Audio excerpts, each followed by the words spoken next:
guitar is a 61 reissue Gibson SG. That was my first electric guitar, believe it or not. Was a 1967 SG, and I had no idea what I discovered in the classified ads, but I just figured I couldn't afford a new one, so I bought a used one, and all my guitar teachers were begging me to sell them that guitar. I had no idea why, and to find out later that it was a collectible vintage SG, but I've always been accustomed to playing that guitar, so when it came time to picking out some new guitars and that kind of stuff, I just always gravitate towards the SG. But in the studio I use all kinds of guitars. I have Stratocasters, Telecasters, Les Pauls, Gretches, Rickenbackers, all kinds of stuff, just to get different sounds.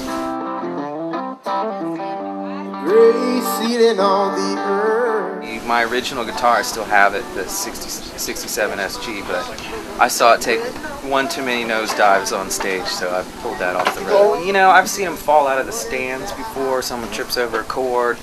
The SG neck is, there's not too much support on it, so it breaks really easy.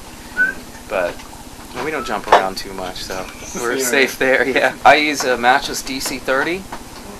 It was an early 90s, I think it was like a 92 or something like that.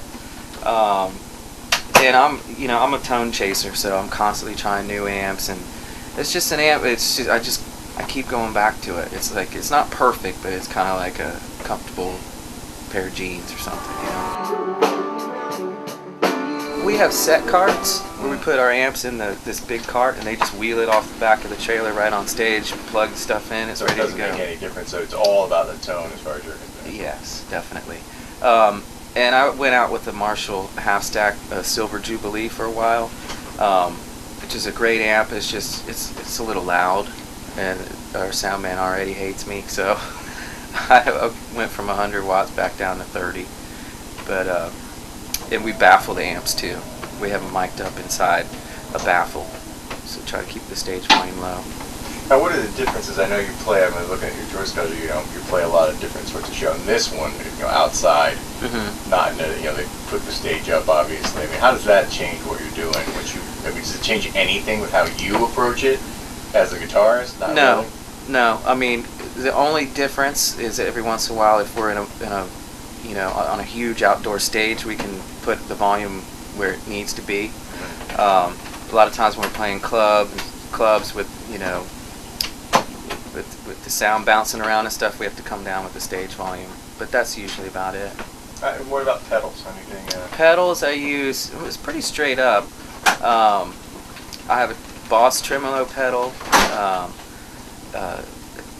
TS9 modified by Keeley, and then I also have one modified by Analog Man.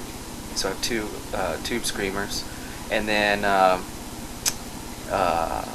full tone Clyde wah pedal. It's modeled after a Vox wah pedal, and then a DD5 Boss DD5 delay pedal with a tap tempo on it, because I have a lot of the tempos that are in, or the delays in the time signature. So I'm constantly tapping on that thing. But other than that, it's just pretty straight up. I had a Bradshaw rig for a while, and like had the full-on rack mount stuff and all. It was just too much for me. I'm more of a pedal guy. I like to get down and mess with the pedals and during the show, and not have them in a rack behind me. Right. And too many choices. Too many choices, and there's something about looking down and seeing pedals too, versus just a box of buttons. I don't know. It's just a mental thing.